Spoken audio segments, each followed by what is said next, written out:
campus of North Idaho College and today's broadcast of the North Idaho College Public Forum. The crew is comprised of North Idaho College television students. Your moderator is North Idaho College political scientist Tony Stewart.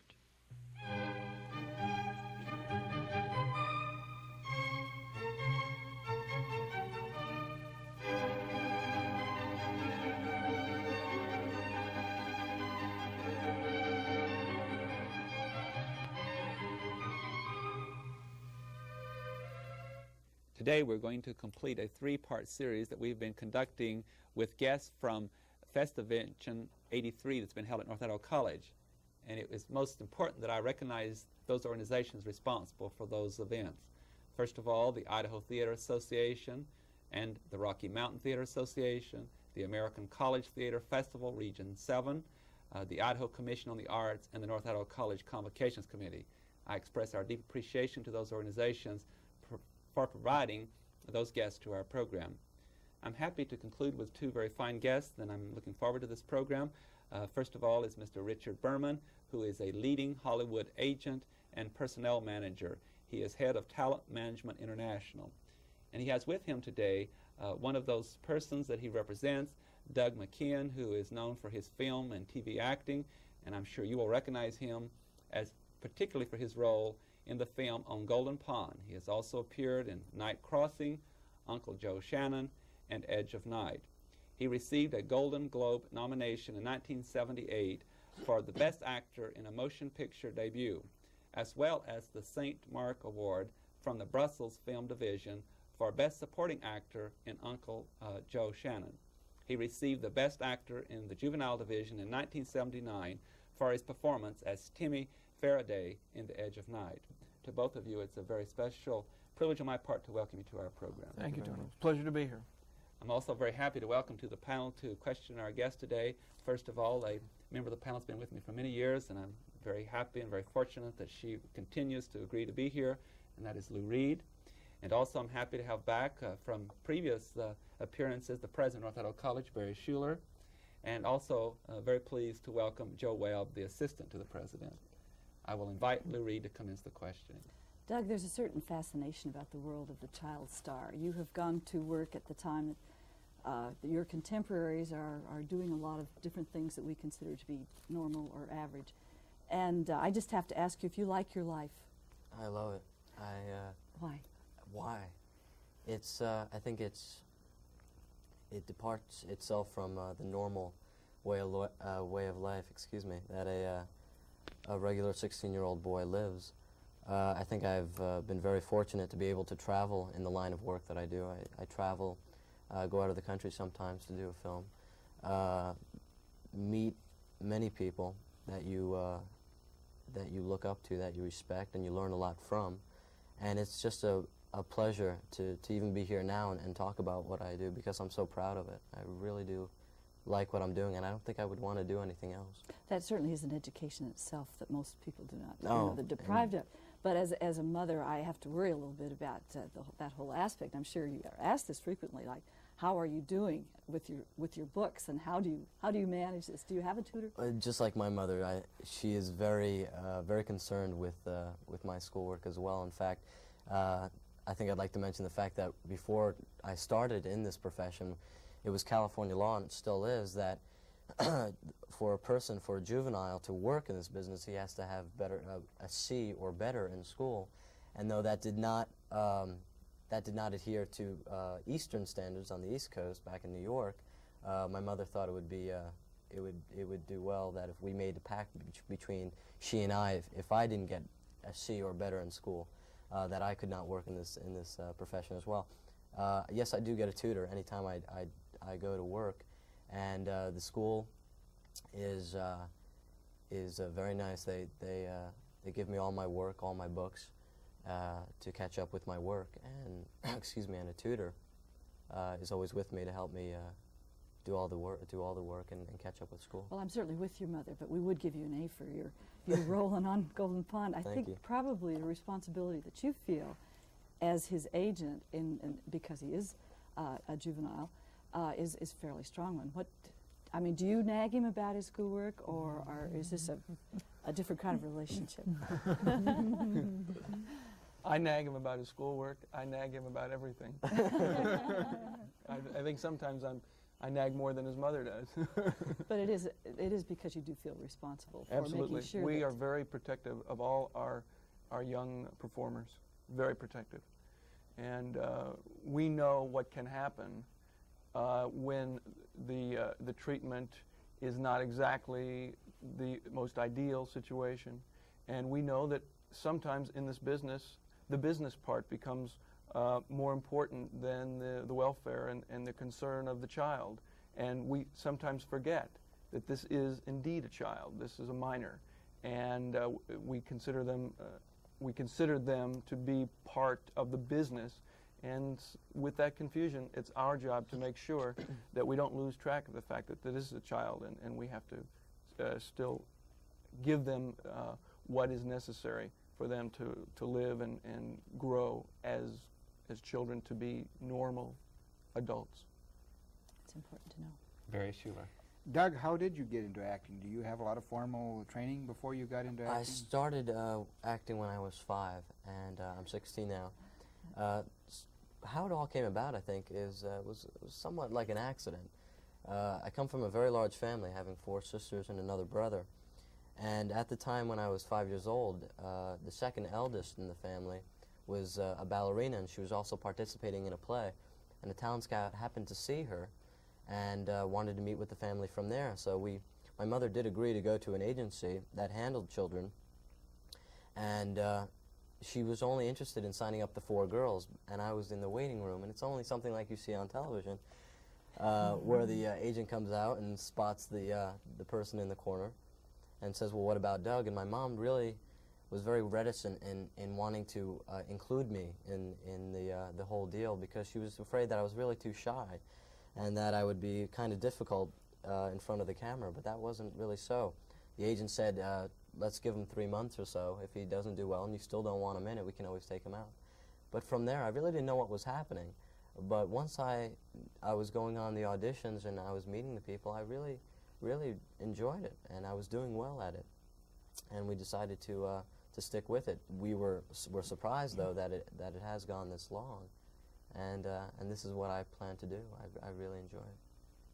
And Dick, how many actors do you personally represent? Well, the arrangement in our agency is such that no one personally represents any number of actors. We all represent everybody, although each agent is a responsible agent for certain actors, so that each one has someone that they can talk to. We have about 150 clients in the agency, though, that we represent. Joe Webb.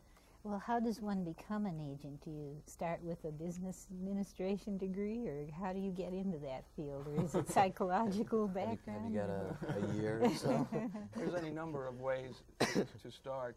The business is a very strange business in that you can be doing one thing and you can very quickly and very easily change over to something else. You can be 1 minute a producer, and the next minute you can be a studio executive, or the next minute you can be a network executive, or you can be a casting director and become an agent or a producer. It's just that kind of a business where you are constantly exposed to various areas. Mm-hmm. The agent is a position that really keeps a bird's eye view of the entire industry as a whole. We are involved in probably every aspect of the business and creative as well. So I would say, how does one become an agent is a very broad question. Certainly, if you have very little experience in the business per se, the best way to start is a trainee in an agency or as a secretary. I see. I'm also taken back to what Lou was saying about child stars, and I was thinking of that tragic accident with the helicopter and the 2 small children lately. Do you think there is going to be legislation to... Absolutely. Mm-hmm. It's happening right now. Mm-hmm. They're going to really clamp down, and they're going to watch every production a lot more carefully than they have been. Is that federal legislation or state? Well, it's right now starting in California, but I'm sure it will spread. I have a question that will be for both of you, and It has to do with conflicts that may arise in a production of a major feature film. Doug, I'll start with you because you've already been through some films. And let's suppose that during the filming itself, and this may not be so much for you yet as it is the more experienced over a long period of time actors, but I'm sure you've observed it. Suppose that a leading role is very important to a film, and the person that's in that role is very unhappy with the way the production's going. Doesn't get along with the director, and doesn't like the way the producer is setting up the process. I know I've been reading some things about one very, very well-known actor who is very much a perfectionist, and he's insisting on change in some scenes. And when that conflict arises, who would you go to, or a major actor go to in that time, that conflict? If you can't resolve that with the director, do you go to your agent? If more cases than not, yes. If I try to, in every production I take on, I try to gain the best relationship I can with each of the crew, whether it be the director first and the writer and the producer. It's good to have a good rapport with them and to be on a level where you can understand one another when you have problems. It's important for communication to exist between you, between the crew and the actor. And if I cannot resolve anything with a director, which has not really happened before, a lot of times I'm stuck in a situation where I can't solve it, and I do kind of get upset, and I'll talk to the director or I'll talk to the writer about it. But if that case does arise where you cannot talk to the director or the writer or the producer about your problem and you're unhappy with what's going on, you let Mr. Big over here, you give him a call and you explain the situation, and more often than not he'll either call up the writer or the director, or drive down to where you are and try to resolve situations that way.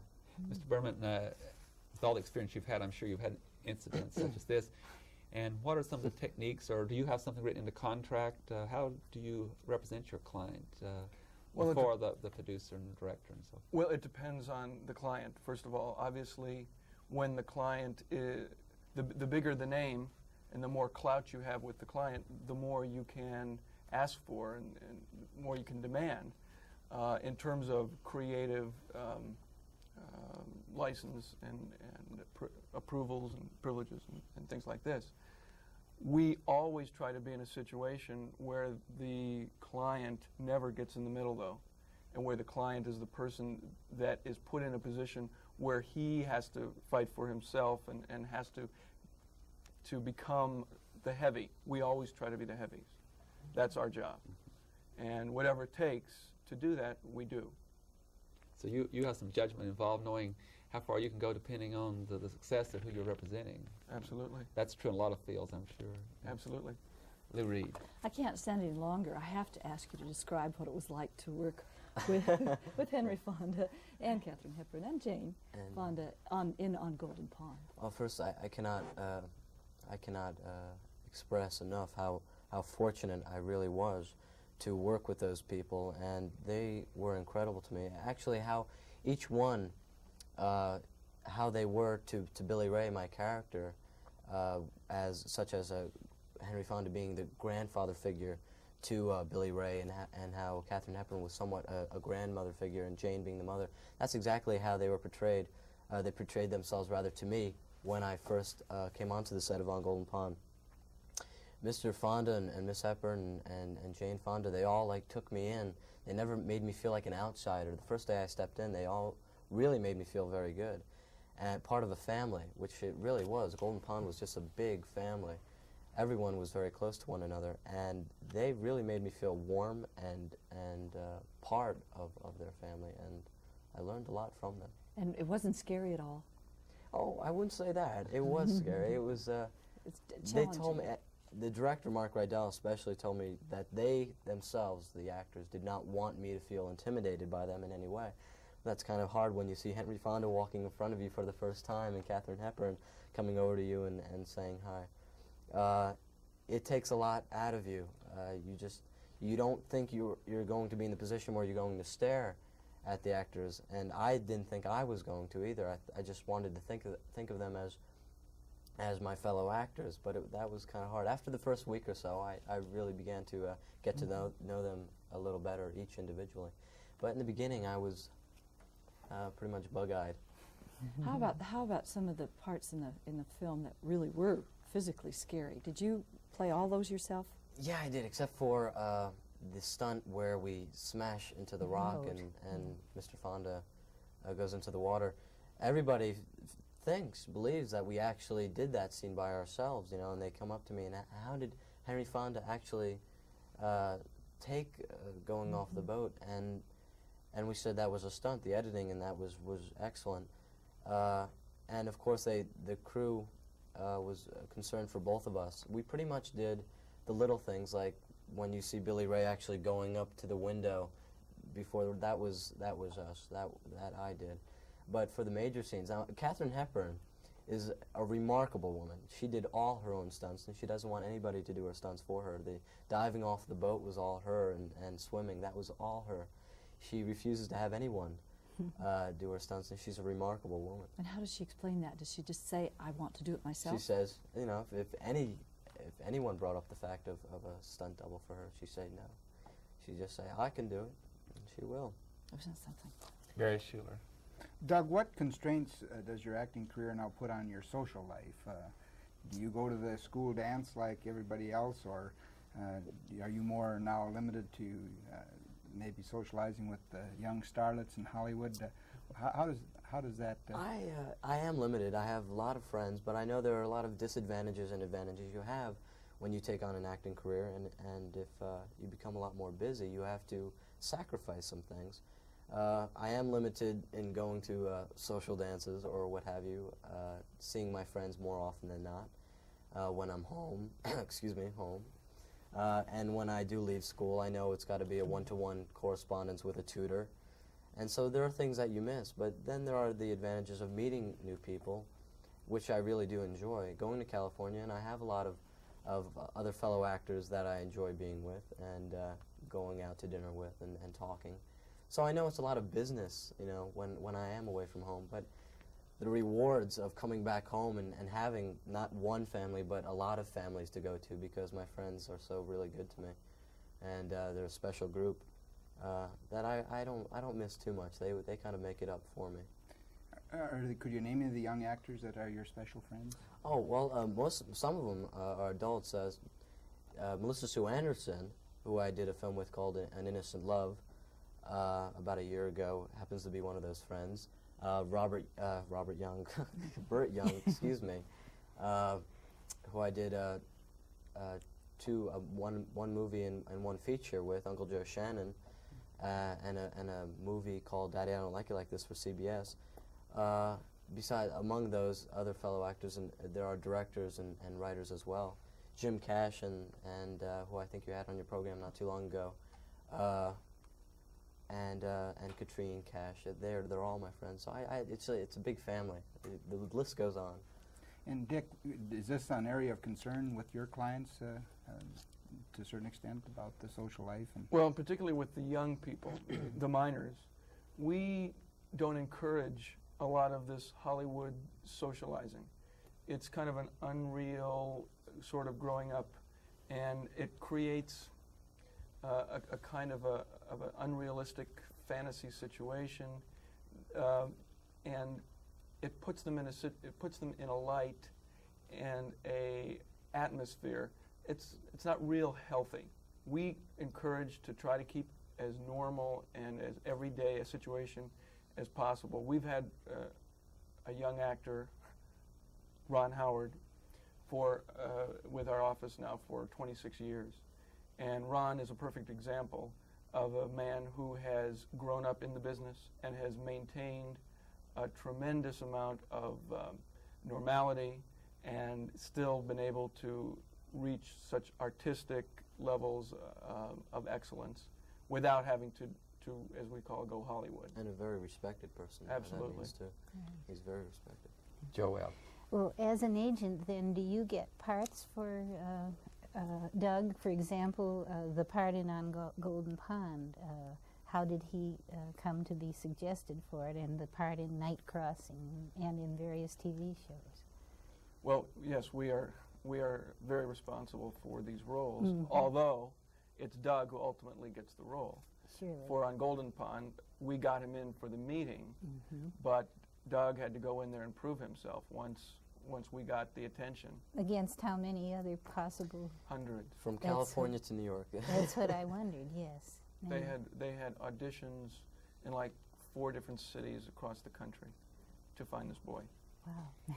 An area that I would like to get into. I'm fortunate to have some close friends who spent many years in Hollywood, and we've discussed this a number of times. And like all professions, everyone doesn't stay on top until death. That they'll be successful, and then their career wanes, and they're on the sidelines again. And from reports you read, and I know there's some sensationalism in some magazines and so forth, but from my friends who have had experiences in Hollywood indicate that quite often a very great star that falls from the limelight cannot deal with this psychologically, and that from that point on that the person very sadly has a great difficulty coping with life. And Mr. Berman, since you are an individual that worked with so many stars, is this truly a problem, and have you seen it? I'm not asking for obviously examples, but specific examples, but is this a problem, and how could one deal with that in an agency when you see that happening? Well, we've to coin an old phrase, we've seen them come and go, and we do. We see them on their way up, and we see them on their way down, and it's very depressing, and it's very tragic in many instances. We try to work with them and try to keep a normal and stable situation, and the important thing is on their way up to be able to create a kind of environment and a lifestyle for them that will provide for that time when they may not be on top all the time, and to be able to expand on their horizons, to encourage them in terms of investments and other outside businesses and things that will be able to take their creative and their normal energies in other directions that will keep them sane. It's very important. You certainly can give very good advice on the financial and all, but I suppose there's a point where that you cannot go beyond that. If they cannot deal with this psychologically, that you can try to be supportive, but they've got to accept certain facts. Absolutely. Doug, you wanted to comment? I was just going to comment on the fact that it's. I think it's also it depends upon how the actor himself or herself views her position in the business. I mean, I would not like to think of myself as someone who's a star, a big star. You know, I have a large family who is there to support that, because they're always the one to be on hand to always knock me down a few pegs if I ever get a big head. And so I wouldn't like to find myself in that position if to find out 20 years or so from now that Doug McKeon is no longer up there, if he ever was, and to read in the newspaper that he did go crazy, which would be an awful thing. But you know, I know how fortunate I really am, and so I can only take it one step at a time, and that's the way that's how I view my career. Lou Reed. Doug, what kinds of roles are you looking for now? Do you see yourself evolving into, I don't know, more of an adult position? I think that's, yeah. People are viewing me now. They're seeing me as more of a person, a young adult, not as a child actor, as a young adult, which is very complimentary. And for the different kinds of roles I'd like to play, there are so many roles, various roles I really would like to play that are out there, and I can't really just pinpoint one exactly. The one thing we do look for in a script, when reading a script, is I say to myself, is this different from anything I have done before? Does it show a different side to Doug McKeon, quote, quote? And that's what we really look for in a script. Also, if it carries some sort of message, you know. For instance, after Golden Pond, I did 2 television movies for CBS, one called An Innocent Love and one called Desperate Lives. Desperate Lives touching on the subject about drug abuse and how this one boy is addicted and how he has to cope with it. And that brought somewhat a message across to the young adults today. In February, I'll be doing a movie called Winners, which is just it's a lot of fun. It's a teenage North Dallas 40, which was about football, the film itself. And this is also about football, a little camp, a summer camp, which teaches young adults about football and about sportsmanship. And it has a lot of humor in it, but it touches on points where I have an older brother who does get mixed up in drugs, and how we have this relationship and how we have to cope with that. So it'll be a lot of fun. But there are so many roles out there, that I love acting. I really do, and I don't want to stop. Do you and Dick talk this over when you're talking about the next role and what would be different, and you give him a certain amount of advice about where you think he should be going? Most definitely. I feel if I may answer the first part of this, I'd just like to comment on the relationship that Dick and I have had with not only with my mom but with myself over the last couple of years since we've joined with TMI. That one of the main factors in our relationship has been communication. He's always filled me in on what was happening all the time, and if the minute he hears news in California, anytime he does have time, he'll ring me up and he'll tell me what's happening all the way, while I'm in New Jersey doing my homework. He's very informative, and he's always letting me know what's happening with my career, because we feel it's good to know. They want to let me know what's happening with my career, and I should have a say in the things that are going on. Dick? Does this incite some comment? Oh, well, whenever an actor like Doug gets to a certain level, we immediately start a strong development program for them. And Doug right now has over 32 projects in development at various studios and production companies for him. A lot of them will not go, but the important thing is to make sure that there are enough so when the ones that fall by the wayside don't go, that there are enough that will go. All it takes is one to keep going. And we are constantly looking for projects that will stretch his talent and abilities, and will give him a wide range of roles to do, and will show different facets of his character and personality, and will show, more importantly, his growth as a person and towards adulthood. I am so sorry to interrupt. I'm afraid we're out of time, and quick. It goes very quick, doesn't it? Yes, it does. It really does. I really enjoy it, and I'm sure that the panel has enjoyed this program today, and I hope our viewers will agree. I'm sure they will. You had, as the other program I said last week, much quality to our forum, and we are very appreciative of you for coming and doing that. Our pleasure. Thank you. Thank you. Ladies and gentlemen, our guests have been Richard Berman, who is a leading agent in Hollywood, and Doug McKeon, who is a film and TV actor. And we've been discussing the question of films and acting, and I hope you've enjoyed this series for the 3 weeks. And next week we'll be moving into a new subject, and I hope you'll be with us then. I want to thank the panel for outstanding questions and all the time they give to us week after week. Please have a good week, and please be with us next week. I am Tony Stewart.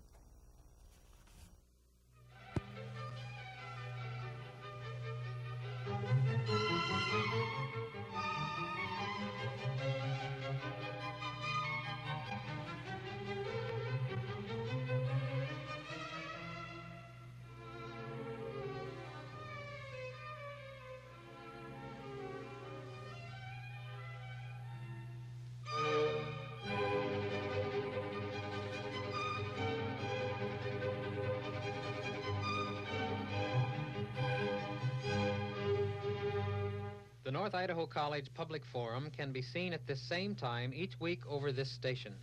This production was videotaped earlier by a North Idaho College student crew for viewing at this more appropriate time.